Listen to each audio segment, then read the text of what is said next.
The turning point came on a stormy night. The rain lashed against the windows of the inn, and the wind howled like a restless spirit. Capitu and I sat in silence, the tension between us thick and unyielding. I could feel the weight of my doubts, pressing down on me, suffocating me. I knew I couldn't go on like this, but I didn't know how to stop. Finally, I broke the silence.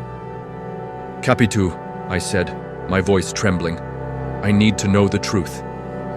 She looked at me, her expression a mixture of sadness and exhaustion. "What truth, Bento? About him, about Escobar, about everything." Her gaze didn't waver. "I've told you the truth," she said firmly. "I've told you everything, but you don't believe me." "Because it doesn't make sense," I said, my voice rising. "The way you looked at him, the way he looked at you, it was more than friendship. And now our son. He looks more like him than he does like me." Capitu stood, her hands clenched into fists at her sides. "Do you hear yourself?" she said, her voice shaking with anger. "You're accusing me of something I haven't done, something I could never do. Do you know how much that hurts?" "I'm the one who's hurting," I shouted, rising to my feet. "I'm the one who's been living with these doubts, these fears. I'm the one who's been betrayed." Her eyes filled with tears. "Betrayed by whom, Bento? By me or by your own mind?" Her words hung in the air, heavy and unanswerable. I didn't know how to respond. Finally, she took a deep breath and said, "If you can't trust me, if you can't believe in me, then what's the point of any of this? What's the point of us?" I didn't answer. I couldn't. She turned and walked out of the room, leaving me alone with my thoughts. That night, I lay awake, the storm raging outside mirroring the turmoil within me.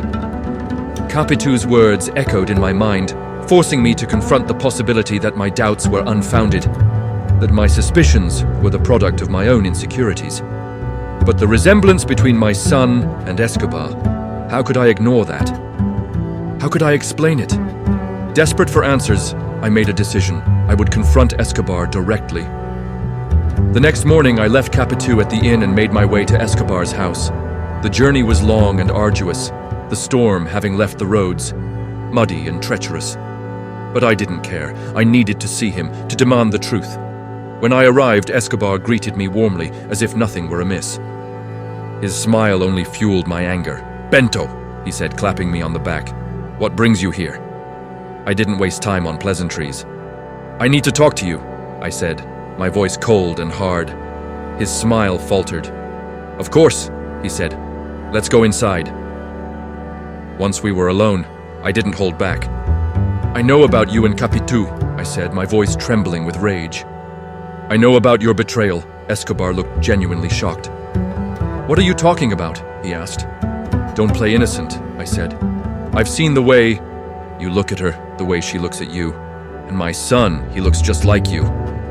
For a moment, Escobar said nothing. Then he shook his head and said, "Bento, you're mistaken. I would never betray you like that. Capitu would never betray you like that." "Then explain the resemblance," I shouted. "I can't," he said, his voice calm but firm. "But I swear to you, on everything I hold dear, that there's nothing between us. Nothing." I wanted to believe him. I wanted to believe that my doubts were unfounded, that my suspicions were the product of my own imagination. But I couldn't.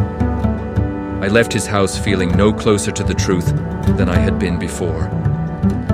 Sometimes, the truth is more elusive than we could ever imagine. In the next chapter, I'll recount the events that followed my confrontation with Escobar, events that would forever alter the course of my life. Don't miss it.